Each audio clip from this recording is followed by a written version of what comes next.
Well,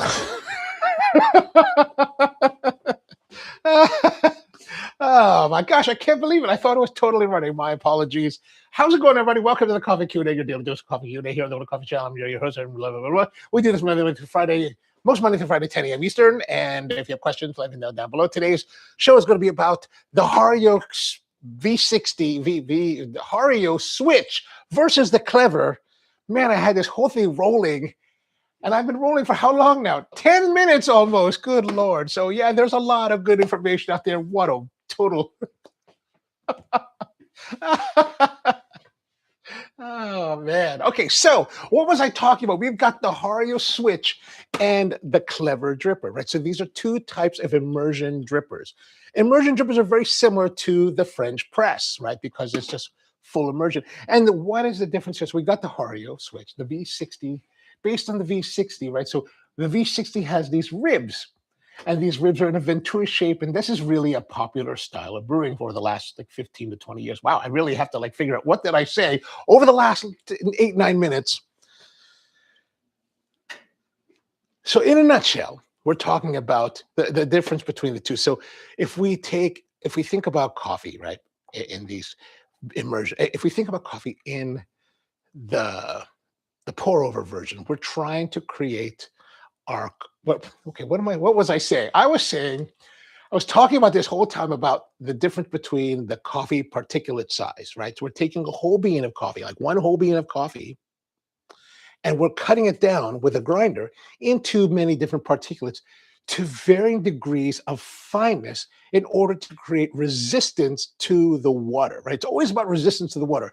Ultimately, there is the espresso style, right? So it's super fine, super compacting inside the basket to give ultimate amounts of resistance to the water. Like we can get it so fine and packed in so well that we can totally stall 135 psi of water.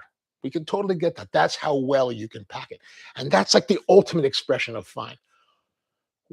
Everything else, pour over and all of that AeroPress are just degrees of coarseness from that point, or degrees of fineness from the whole. Now, if you think about whole coffee, right? If you just took whole green coffee and you put it in a brewer and you poured your water over it, it wouldn't really do anything. You might get a little bit of a taint. If you let it sit for 4 minutes, like in a French press, you might get a little bit of flavor out of it. You maybe, right? With hot boiling water. So we slice it, we grind it in order to get extraction out of it, to give us more surface area so that the greater amount of surface area, the greater exposure of the solubles to the water, so we can get those out. And so when we're doing a pour over, we're doing a medium fine grind, because the water is now flowing through the coffee, right? So when the water flows through the coffee, I'm going to have to go watch the first part of this just because I was like, there's no audio and I must have been talking about all this. But as the water flows through, it's giving resistance because there's a certain level of grind to create that resistance, right? And that's why we're targeting 3.5 to 4 minutes for our brew time for a pour over. And we want to have enough coffee at a certain grind setting so that even if we were to pour continuously, it would still have enough resistance so the brew would finish in that time frame.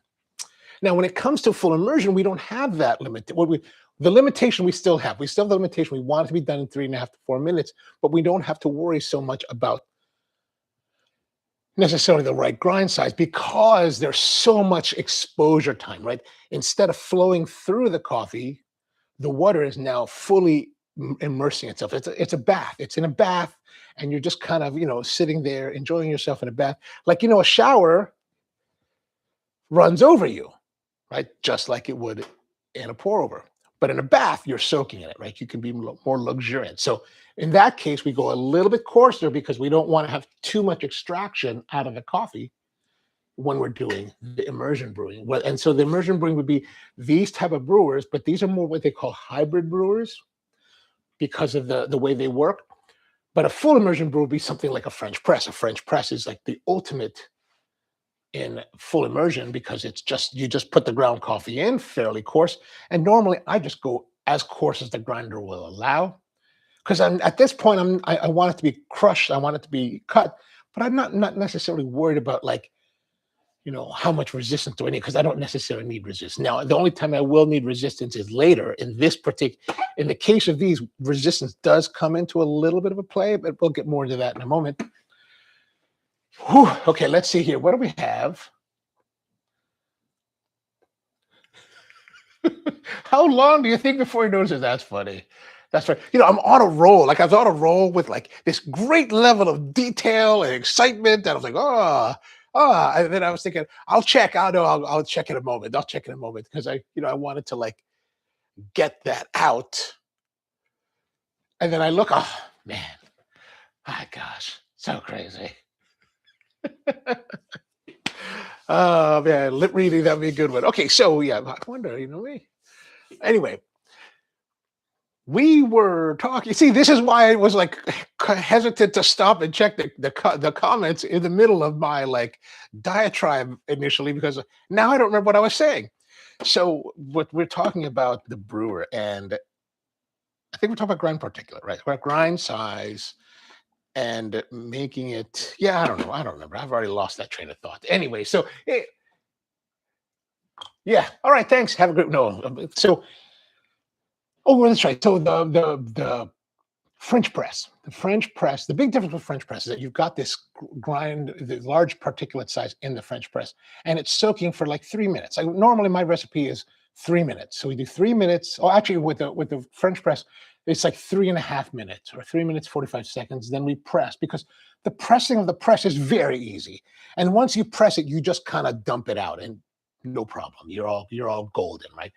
But the thing is with these is that there's a filter. We're using a filter in either of these, a paper filter, which does create resistance to the flow. So in a French press, you've got this metal mesh filter that's very coarse compared to your paper filters. And that coarseness allows minor sediments as well as essential oils to come through the filter and into your cup. So if you ever look at a cup of French press coffee, like you'll see like a shimmer on the surface. That's because of the coffee oils that are now in your coffee that would normally be filtered out by a paper filter in other methods of brewing. And then those minor sediments are also there because you ever notice if you ever drink French press coffee, if you took your time and you drank it all the way down, that very last sip, like you don't want to drink the very bottom of it because it has the dreck down there. It's all kind of silty tasting. You're like, ugh. Not very pleasant, right? That's not the way you want to end your like drinking memory, right? So in that case, we've either got these minor symptoms now, but those things will add to the experience of the French press. Like if you take a French press and you do like ultrafiltration through it, it's like, that's not a French press. That doesn't give me what I'm looking for in a French press. That those extra sediments gives you a little more body, right? The oils give a little different kind of flavor to it. So those are the things that are, this is why I think that like, I'm always really like, I have a difficult time with people say, what's the best brewer? I don't know, whatever you like. Cause I've used them all, or I've used a lot of them, and each one interprets coffee differently. Like at Spro, we would have 7 different brew methods you could choose from. Like if you came to Spro and you wanted to have this coffee today, we would serve it to you in the way that we thought was best. And then tomorrow you came in, I want to try that as an AeroPress. No problem. I want to try that as a pour over, or I want to try that as a Chemex. Yeah, give it a try because each of these brew methods is going to have a different impact on the flavor of the coffee. It's not going to change the coffee. It's just going to highlight different aspects. And the way to think about this is to think about cooking, right? Let's say you take chicken, right? Chicken is something that I think everybody's had. We've had it boiled, we've had it in stews, we've had it like roasted, we've had it barbecued, we've had it fried. They all taste like chicken. The way that it tastes like chicken is a little bit different. Like fried, sometimes you want a nice roasted chicken, right? Like that nice roasted chicken. But then other times you're like, I want to have the fried. Does it taste different? It doesn't taste like steak. It's not like I'm making it into steak, right? It's still chicken. You're still appreciating for chicken. It still tastes like chicken and tastes good. It just is different. The expression is different. And I tend to think of coffee brewing methods in the same way, right? This coffee, whatever coffee you're using, will taste one way in this versus, let's say, in a AeroPress or the OXO or something like that. as espresso. You can use the same thing, and it just expresses it different. It's not going to like change it completely, right? Like say, for example, the cold brew we were using yesterday, like that has strawberry and cherry notes with dark chocolate. It's not going to make those taste like kumquats and bitter melon. Like it's not going to do that. Well, maybe the bitter melon part, but it's not going to change the total character of it, right? It's not going to morph it. It's just going to give you a different interpretation. That's kind of where we look at it. And so, when we were talking originally about doing this showdown, now it's interesting. Now that I'm thinking about it, it's interesting for me now. But initially, when Naomi was like, "Oh, we should do like clever versus you know switch," I was like, "Well, they're kind of the same. Does it really matter?" Like I don't know. I'm a jaded coffee guy that's been around for a long time, so there's a curmudgeonly part of me that's like, ah, ah. So my initial thought is that they're going to be the same, but maybe they won't. They are different. They are different in shape. They are different in design, similar in function, different in materials. Maybe they will be different. So we're going to try it out and see. Oh, did we lose more?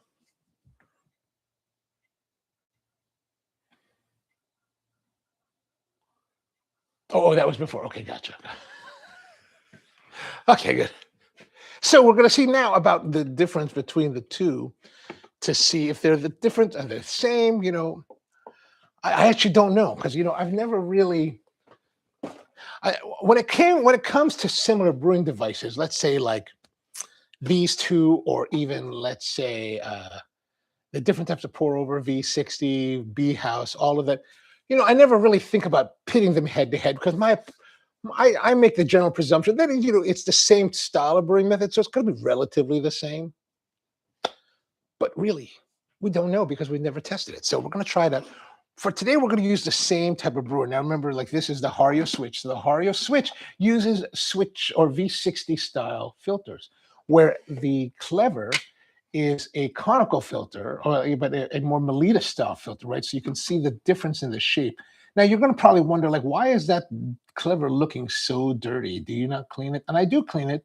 And I have done the whole Cafiza / OxyClean deal on it. But you know what? This particular one is, maybe older than my niece, but pretty darn old. Like this has had tens of thousands of coffees made in it.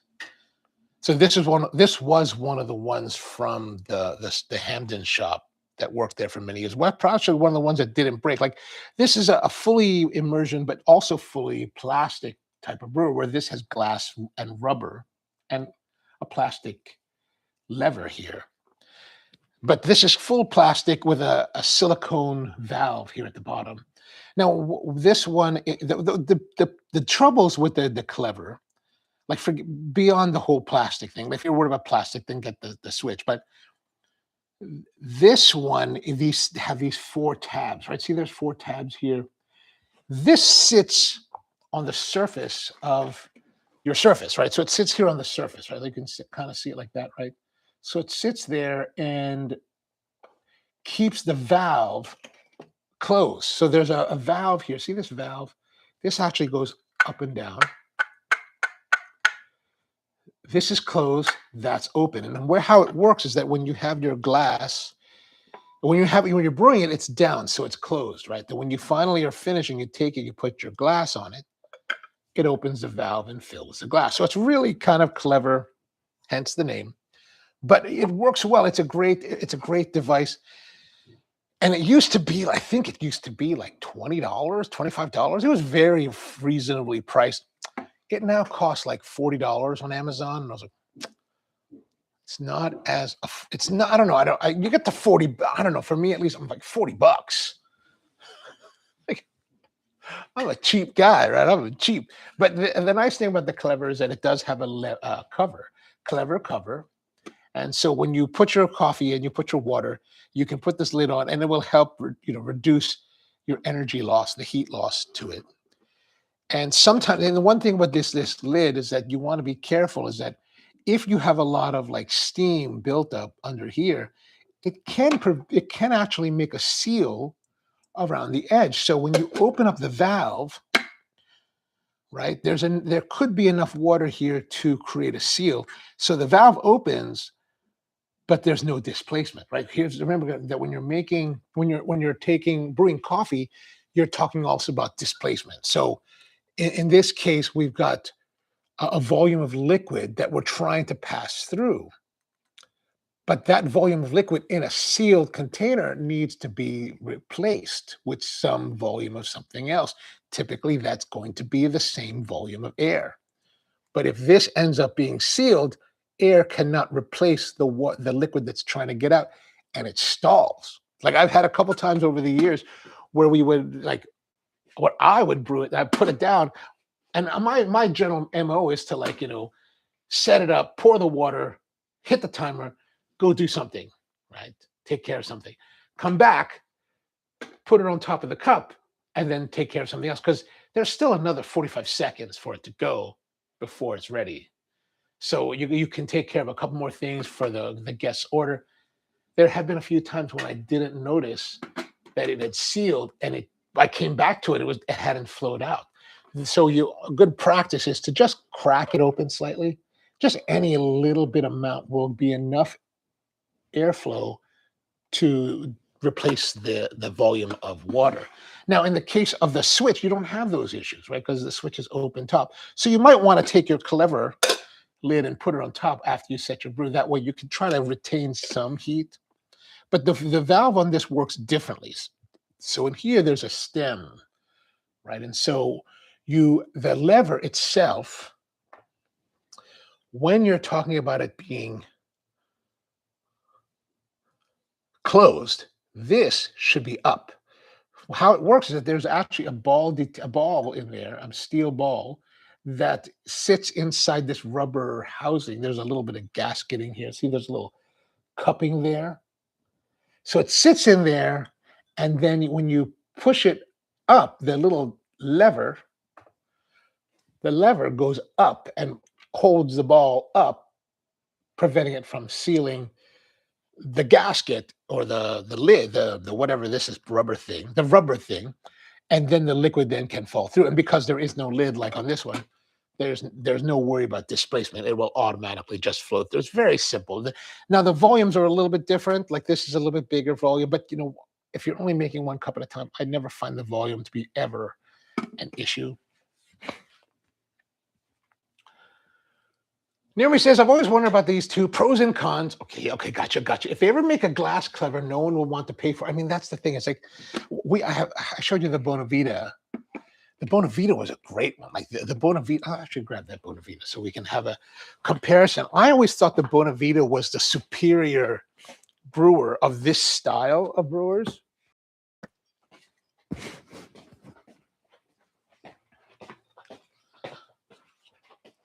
So here's the Bonavita. And in 2010, the retail price of this was $65. So it's like nobody bought this. Like very few people bought this. But the nice thing with the Bonavita is that, again, it follows this Melita style, right? This Melita kind of like shape with nice solid ribbing. Like these are big ribs. So like when you finally open the valve, there's no sticking of filter. It will just let it flow through. The Bonavita, similar in capacity, just slightly larger than our Clever, but ceramic now. So better thermal heat retention. And then this one the valve is a sliding valve that has a silicon gasket there. So you slide it this way and it opens, right? So, and it works really, really well. Like this is a really well-made brewer, like a nice quality, hefty. There's no real downside except the price. Like the price in 2010, $65. That was a lot of money. I mean, that was a lot of money. I think it's a lot of money. Like I just said, $40 a lot of money. This one, I don't remember how much this cost. This cost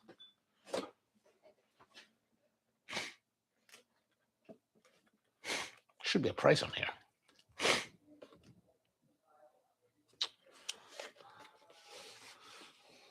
I'm surprised there isn't. Huh. I bought this at Tokyo Hands when I was in Tokyo one year, and I'm surprised it doesn't have a price. Anyway, these are maybe somewhat more expensive, maybe 50 bucks, 60 bucks.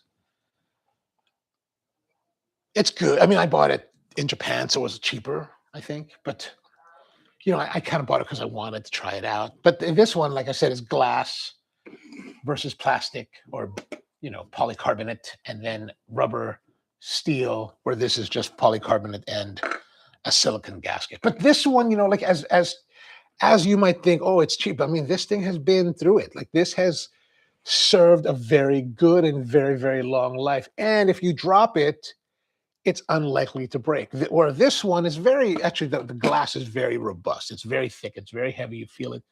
Like, I think this could survive a lot of falls onto certain surfaces. But if you're talking like, ceramic tile or concrete floors, and you drop this from counter height, you're probably going to lose it.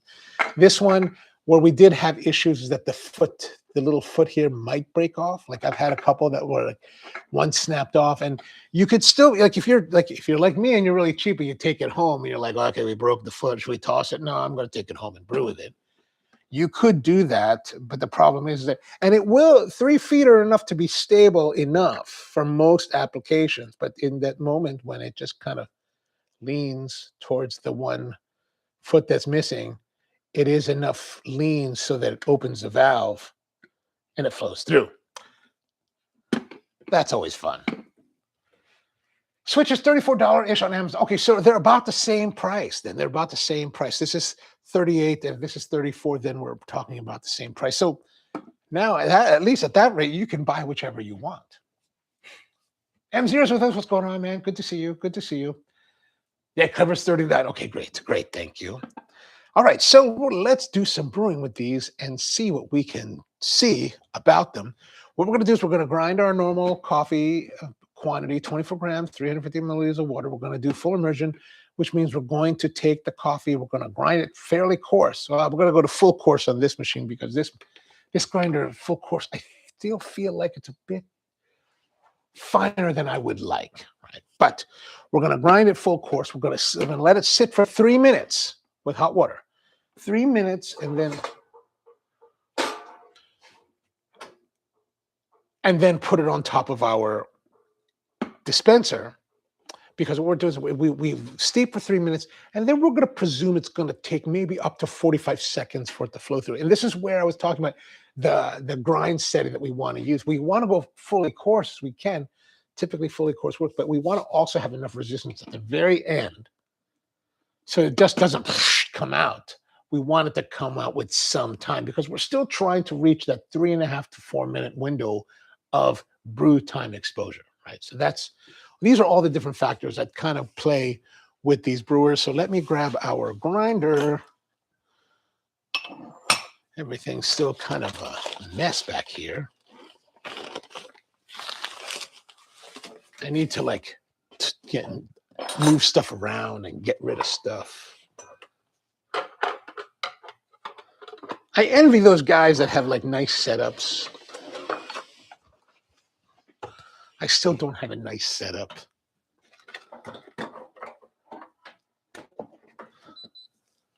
I keep thinking I'm gonna go take all of this down to the new showroom. But there's something nice about working from home. Right? Okay, so let's see here. We're going to use our House Nation from Spro Coffee. This is a recent one. This is from roasted the end of February 227. And let's get our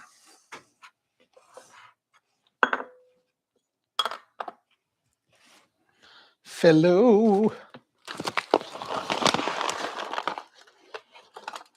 Have you guys heard about reliability issues with these fellows?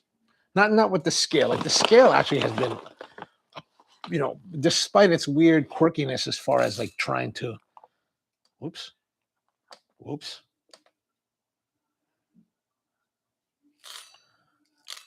As far as hitting all the buttons in the right order, I found this to be very reliable. 24.5.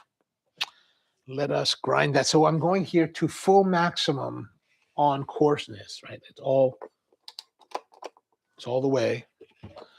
Again, it's tight to turn back. I don't get this thing. It's very strange. These grinders are very strange. And then we're going to take our, now for this, we're going to use Melita filters on both brewers because we're trying, I want to see like how the brewer affects it rather than the paper filter. Like the paper filter can have a difference on the two. So in the version, in the case of the switch, we're going to take our filter because it's V60 shaping conical, and this is does not match that. What we do is we take the filters, and from this seam here, we actually go point to point, fold it over, and that gives us a nice, reasonable facsimile of the cone. It's an oblong shaped cone, right? It's not perfectly shaped, but it does perfectly shape and sit in here. It's just a little bit, high on one end than the other. Then in this one, in the clever, we're going to take this and fold our seams down because I like it to. You don't necessarily need to do this. This is my own psychosis happening here because I want it to sit. I want to fully seat down in there, right? That's my craziness. Russell, good morning, man. How are you? And Peter's with us. What's going on, Peter? How are you? Good to see you. We are making clever and V60 switch pour overs. Full immersion. God, I can't even speak. So we're grinding this to full grind if we can.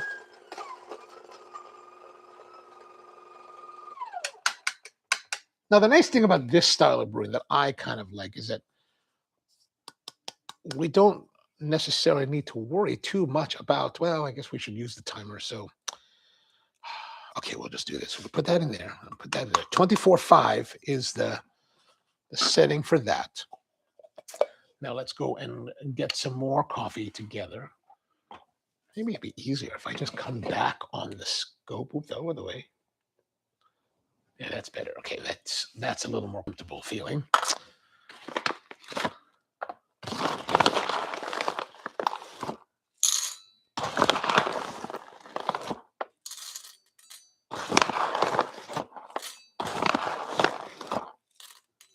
Yeah, 24.5. Oh, we got it even this time. All right, excellent. Let's go and do some grinding.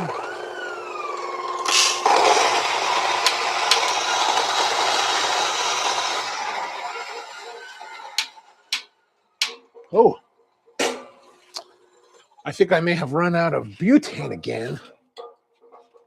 I feel like we plow through this butane. And I don't know, I feel like we haven't used this setup a lot lately.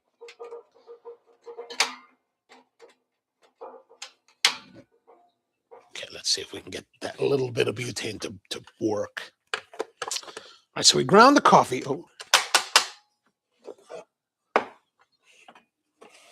Put that away. Now we're going to put that in here. Now here's the nice thing about these that with the clever for sure. I just brew it with it. Oh, what am I doing now? With the clever, I just brew it like this. I just leave it out on the countertop done.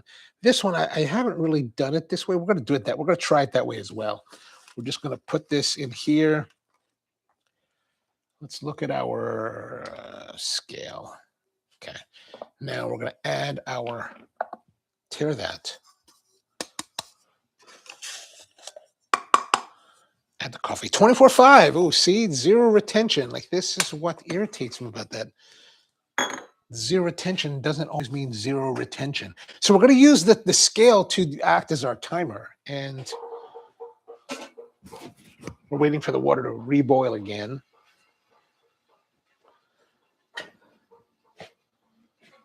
Peter says, problem with my switch is the possibility of losing that ball. Dropped it a few times washing it. You don't necessarily have to take it apart in order to wash. I know you probably want to do that because you're a scientist and want to make sure that it's clean, but you don't necessarily need to do it. So, but I hear you. Like once you if you lose the ball, then that would be a problem. I wonder if you could 3D print the ball.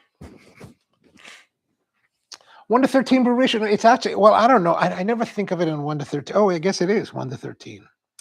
Oh, good point. Let's see here. Oh, yeah, 330. So we want to change that. Okay, there we go. That's what. Thanks for catching that, Naomi.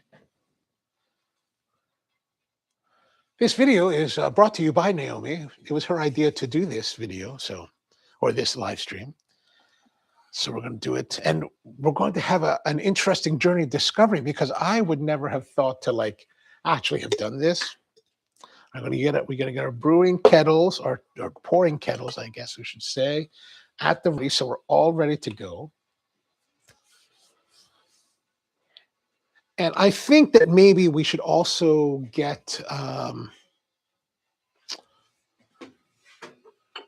going to grab a saucer that we're going to use here so that we can have a cover, somewhat of a cover for our switch. Oh, that's going to ruin my whole thing. Well, anyway, that's not going to work.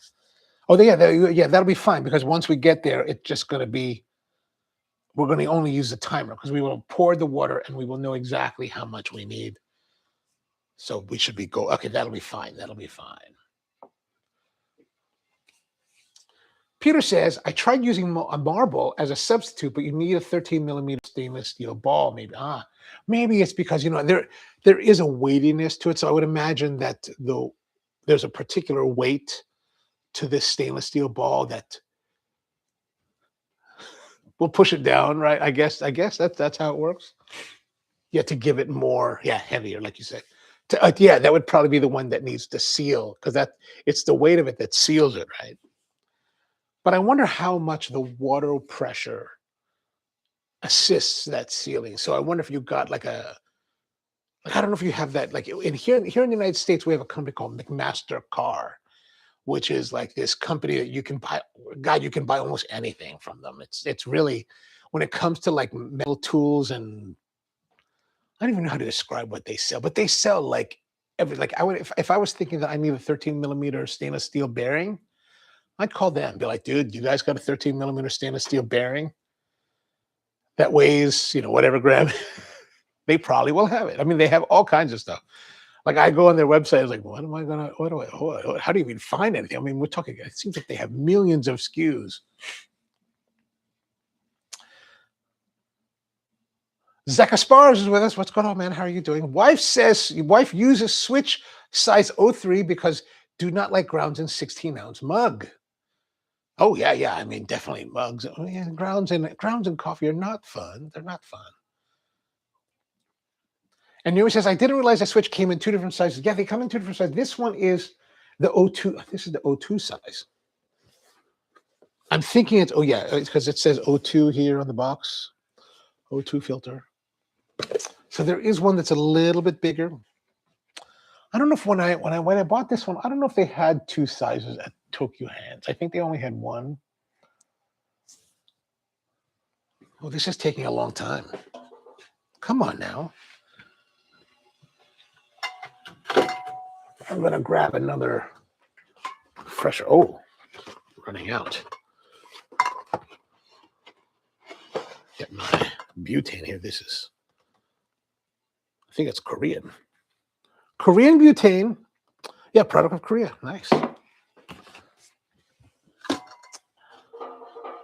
We're going to swap it out because this other one is almost empty and it's getting cold because it's low. And when you have this kind of gas, it gets cold.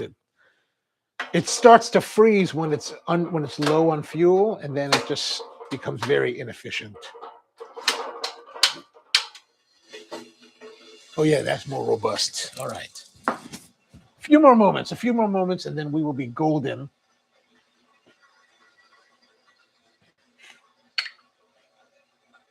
Espresso on Bikes is here. Yeah. Happy Friday. It is a 3 double espresso and 2-hour bike ride type of day here out Houston. Awesome. Hey, by the way, speaking of Houston, I heard that there's a tool store that opened in Houston called Vivor, like the Vivor company that makes all those They make everything. Like those guys, they make all. Like I've seen Vivor like power tools and then Vivor lab equipment. I'm like, what? Who are these dudes? Right? They got everything. I think they probably have a Vivor car, but I hear that they open a Vivor store in Houston, and I was like, it'd be kind of fun to check out. Peter says I have 2 Switch. One is broken. I remember. Broken in shipping, so I've got spare parts. Nice. 3 Espresso says Naomi, but wow, you probably burned that off on your bike. Yeah, if you're riding the bike, I can imagine. And riding a bike in Houston, that does not seem very like easy. It seems very difficult, or at least distance, like a lot of distance. Like I was thinking, like I remember one day I flew into Houston and I was staying down by Westheimer in that area, and I remember I was like, my hotel was there, so I flew into Houston. And I called up my friend, and she was like, "Let's go out." And I was like, "All right, let's go out." So we went out, but she lives out in the Woodlands, which is a little bit further out from Houston, from IAH. And I remember going, they were there, we're hanging out, and then I was like, "Okay, I'm going back to the city to my hotel." And I was like, "Man, this is a long drive." It was a long drive. It was like almost an hour drive. I felt like I was like, and it was at night too, so it was like all like no traffic. I was like, "Man, this place is huge." Texas is no joke. All right, so the water is boiling. We're going to pour directly into our brewers. And we're going to, okay, we're ready to go here. So we're all teared up. We're all done here. We're going to turn that timer on. We're going straight in. I'm going to wait a few moments, let it calm down just a moment. And then now we're going. And now we're just going to pour. We're going to pour like maybe 80 grams. I think we're going to run out of volume. If you buy this, buy the 2, right? Buy the 2. Now we're just doing this cut out for blooming, right? Because we're still in the blooming phase of this coffee. So we're going to let that run for at least 30 seconds. And then we're going to get in there with more water and bring it up to volume. Now that I think about it, I don't know if we're going to be able to hit full volume in this. We may have to do some bypassing later, but we're going to find out. So now we've got our 30 seconds.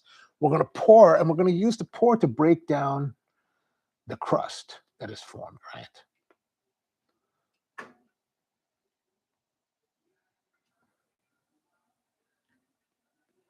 Oh yeah, look at that. That's totally full. In this case, that's going to be right around our volume. That's going to get its lid. This really should not get a lid. It's right on the edge, but we're going to go for it anyway.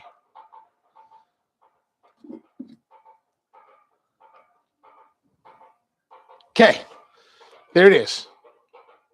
The strategy with our switch is that we're going to put them on when the 3 minutes are up. We're going to put them onto the kettles, and then we're going to add the remainder of the liquid there. So we need to add like another 100 grams, I think it was. We're gonna double check before we pour. Naomi says maybe get the switch 3. Maybe not. I don't know if I need 2 switches, right?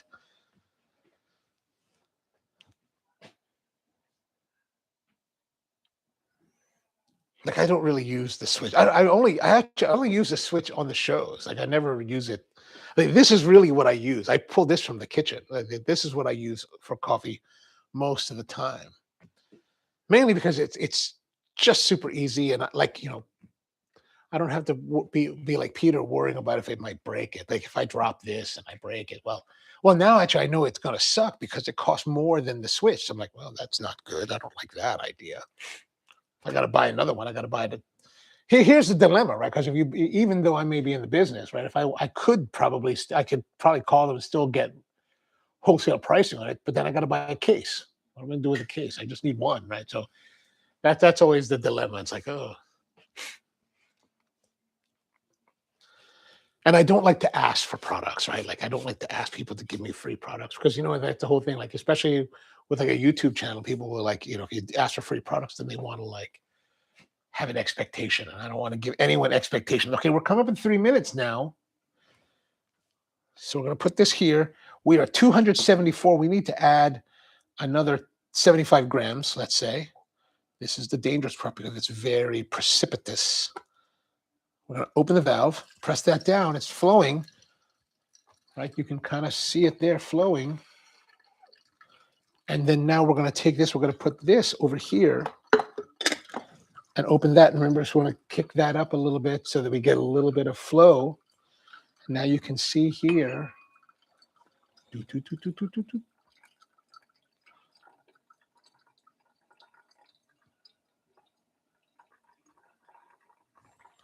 It's coming through. It's coming through. There we go. Nice. Now at 3 minutes, 48 seconds. So this one, oh, we did not add the other 100 grams. Or 75 grams. There we go. So a little bit of errors, comedy of errors here. What can you do? This one's going to take just a little bit more time because I forgot to add it right away. This is already done. The nice thing about these type of brewers, right, like the Clever, especially because the Clever has a handle, you just kind of, and done. And then you give it a rinse and it's all good. This one is similar, and that because there's no handle, but you can hold it here by the rubber and it should be fine. Now, the thing about the Clever is once I remove it from the top here, the valve closes. Here you have to close the valve. Otherwise, as you move, it'll drip on your floor and you'll have to clean it and you'll be irritated with yourself. Or at the very least, maybe you won't mind, but your significant other will be very upset because they're going to be like, can't you like pick up your mess? No. Why? Right? Okay, so let's grab some cups here. We're going to do some tasting. We're going to grab the same cups so that we can have the same experience. Oh, these cups are cold. I'm going to heat them up a little bit.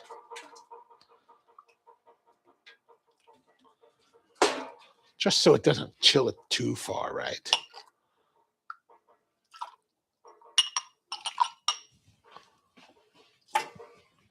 Okay. All right, so switch is in the Hario type pouring thing.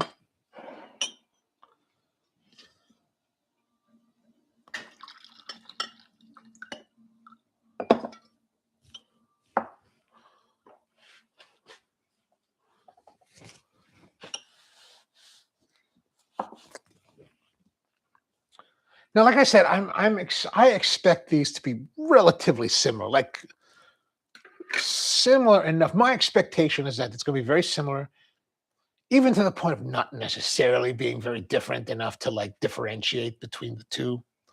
But we're going to find out. Let's go look at these and see what we got. Color clarity look the same, right? Like, I mean, that's to be expected. Same filter, same style of brewing, about the same time. Right, there may be some difference because of the difference in time brewing, but let's see. We're going to try the Clever first because that's the one that I'm used to. Now, what I'm looking for here is I'm not looking for whether I like the coffee that much or not, like the quality of the coffee. What I'm looking for is the differences between the two.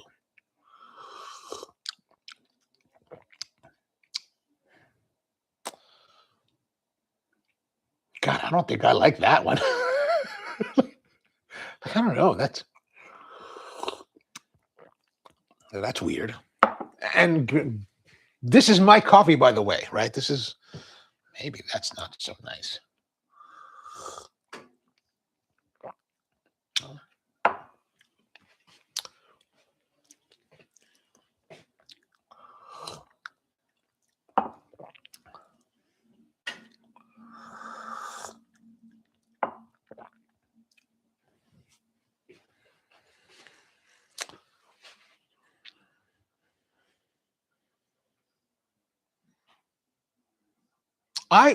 My initial reaction, it's still hot. My initial reaction is I like the Clever a lot less. Like, I mean, I find it to be a little bit, And maybe it's still hot. Maybe we're gonna let it cool down. But man, I feel like the extraction's not enough. Like I think that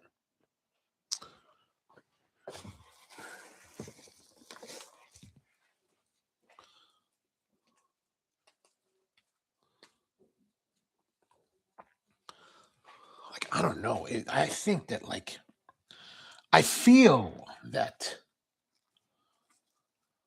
I remember earlier I was saying that it's not coarse enough, right? Can't really see that unfortunately, but I, tasting this now, I feel like maybe it's too coarse. Like I don't really feel that we're getting the good flavor out of this coffee. It's kind of weak tasting and kind of lame, especially the clever version. This one's a little bit better.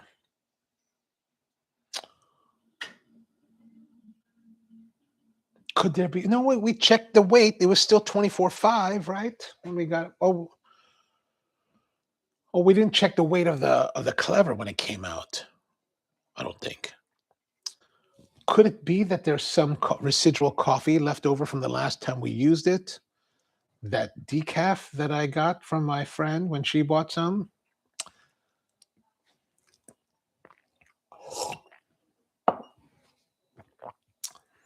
Because there's an element to this brew that I definitely do not like. Like I'm like, ugh. This one's a little more. This is sweeter. I wonder if there was residual coffee left in the grinder from the previous use. Because if I remember correctly, we have not used this grinder since the decaf episode. Is the Hario version hotter or cooler than the Clever? I think it's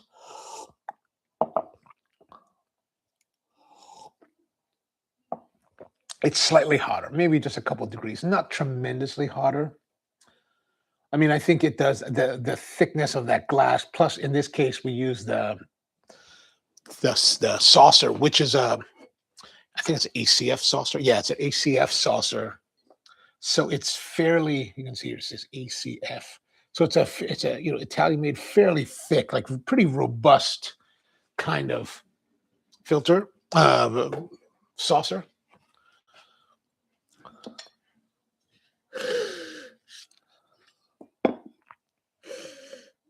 Yeah, like, there's got to be a contaminant in this. Even the nose is dramatically different. We're gonna try that one more time. We'll do this one more time because there's something definitely not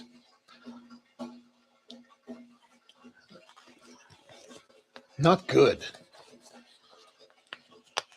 Now we're gonna fold this back over. We have a little bit of time. Coffee.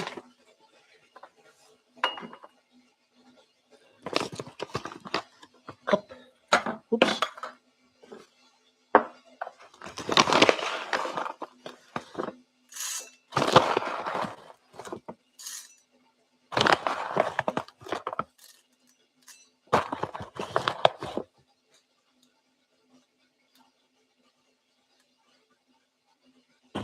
$24.6 will work.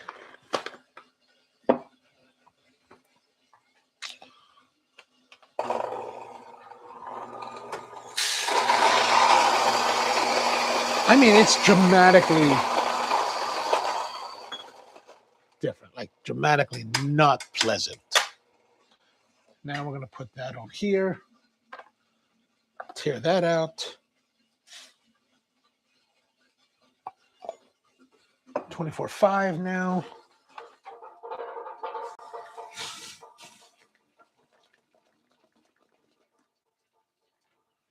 $110.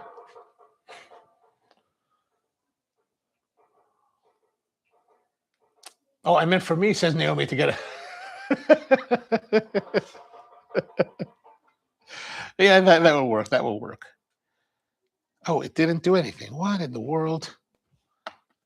forget it. We're just going to go with it.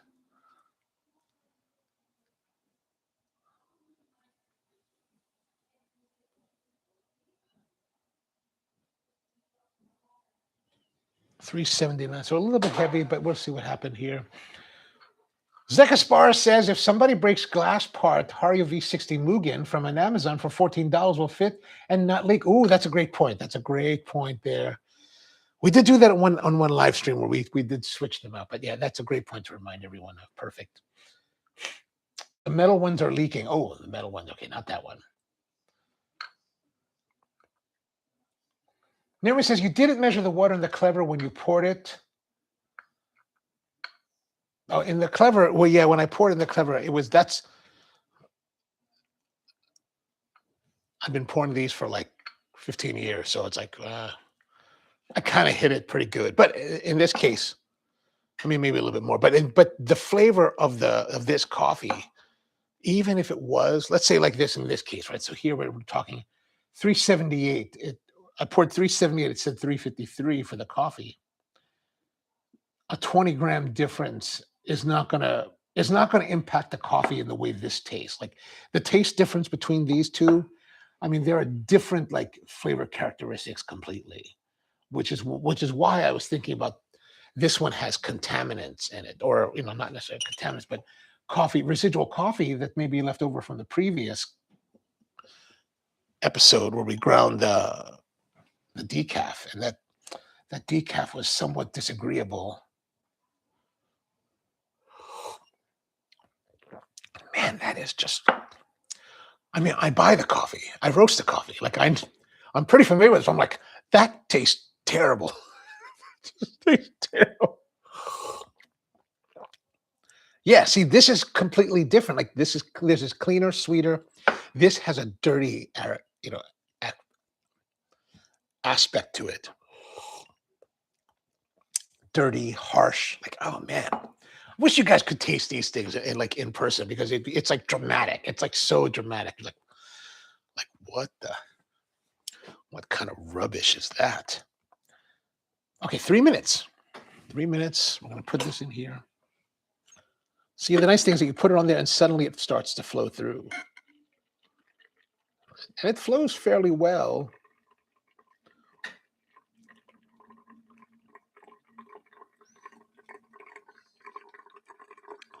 There it is.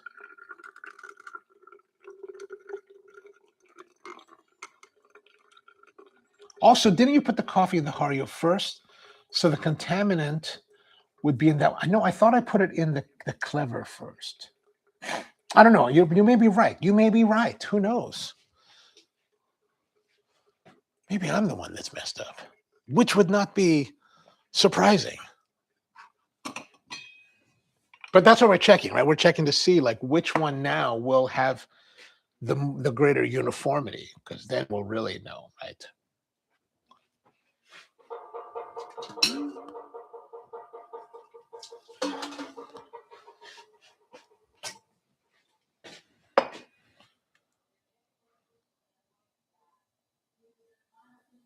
Peter says, yeah, I might get the Mugen to replace the broken switch. Nice. All right. That's a good way to go, I think. All right. Let's see. Okay, that smells okay.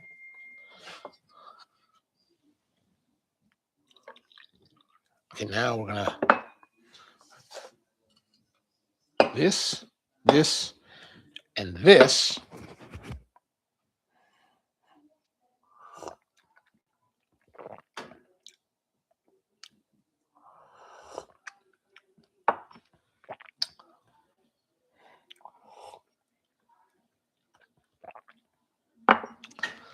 There is something mucked up with that first.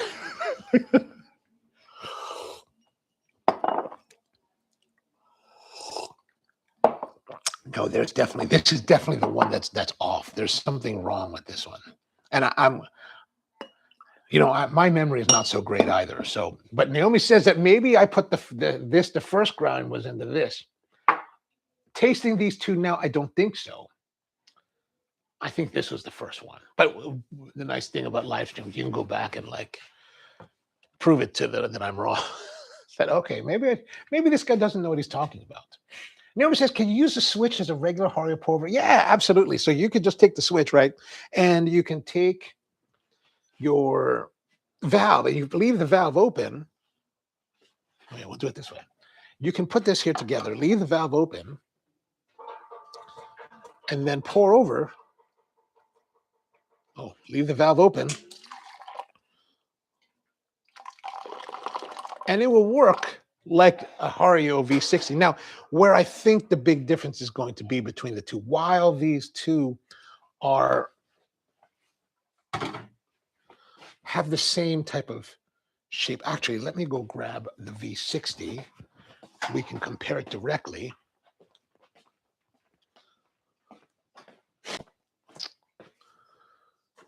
Where are you, V60? Here you are.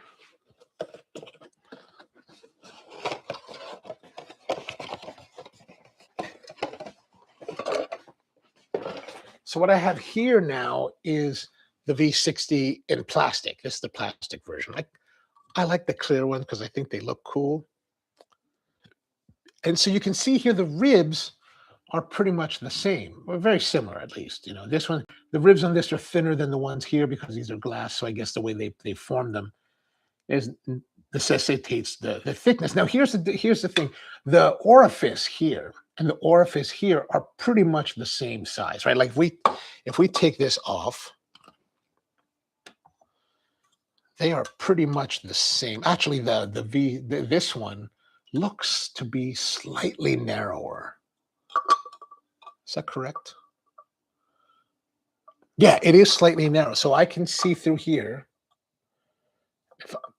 If I can hold it perfect, like I can see it in person a lot easier. But you can see how the switch's hole orifice is smaller than this one. Now, where my concern between these two, like, well, I guess it's not necessary. It's a concern, but is it a major concern? No, I don't think it's a major concern. What I'm about to say is that the orifice here is smaller. Then there is the valve, right? And this ball that's sitting in the open valve, right? This is the ball that Peter's worried about losing, which, oh, it's actually captured by these little tabs. So it doesn't necessarily easily fall out. You got to force it out. But you can see here, there's some tabs and there's this ball in here. And even though the valve, the stem is pushing the ball up, so the valve is open, you have a smaller orifice here. You have blockage in the pathway that will, so these all go to slow down the flow of the coffee through the orifice or through the brewer. So this will be necessarily slower than this one if everything else was equal. So you can balance that out probably by just going a little bit coarser or coarser on this one to get the similar. Because what the real difference, and this is going to be, I'm going to surmise this now, what I'm going to say right now. I'm going to surmise it. We're always talking about like coffee brewing time, exposure time, and resistance, right? So let's say we use a certain grind setting for this and we get a brew time. Let's say the brew time ends up being 3 minutes, 47 seconds. And that we find to be perfect, right? If we use the same grind setting in this one, the greater resistance caused by the smaller orifice as well as the obstructions in the brew path will theoretically, I would expect it to lengthen the brew time. So your brew time is now, I don't know, maybe 3 minutes, 55 seconds instead of 3:47. That resistance may make a difference. So if you find that 3:47 is better, you may coarsen up the grind for this to bring your brew time down to, to that point. And then you should theoretically get the same brew because it's all about how much exposure time the coffee is being exposed to, I think. So just something to think about. Does that mean that this greater resistance should necessitate that, oh, I should only use this and never use it as a pour over? No. I think it makes a perfectly fine, it should make for a perfectly fine pour over and give you that nice hybrid dynamic where you can like do full immersion or do pour over brewing with the same brewer and saving space at home. Now he says, now that you've tasted, does the new Clever Brew taste as the same as the Switch? So now that it's cooled down a bit, Oh yeah, easily, easily. Cleaner, sweeter, a little bit of brightness. This one, let's see. God almighty, that I still have a little bit of that bag of that coffee. I want to show it to you, but and like out the company, but I'm like, oh, I'm not gonna do that. But it's like, oh, it's it's not brutal, but it's rough, man. It's definitely yeah. This is not for me. This is not enjoyable. This does not bring pleasure to my coffee drinking. That's why when I first tried, I was like, oh my gosh, man, what is wrong? I was like, I bought this coffee. I roast this coffee. It doesn't taste like this. Like so, I think that's probably the reason. Actually, we can. I will look up our schedule here and see.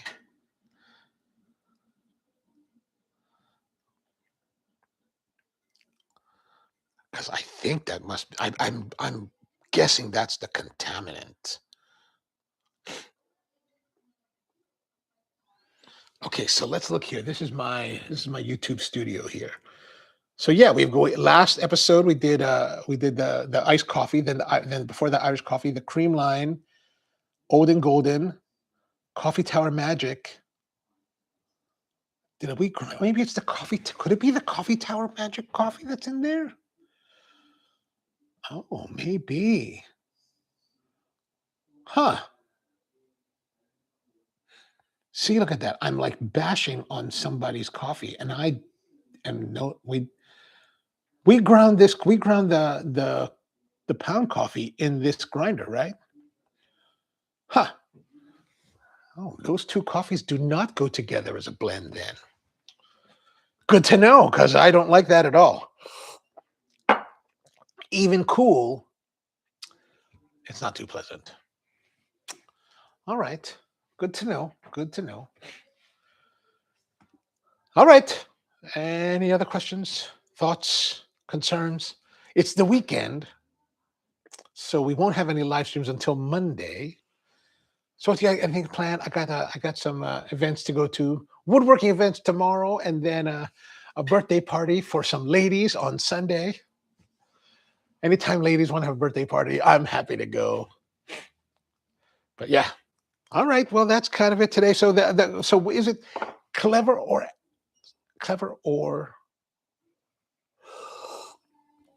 switch?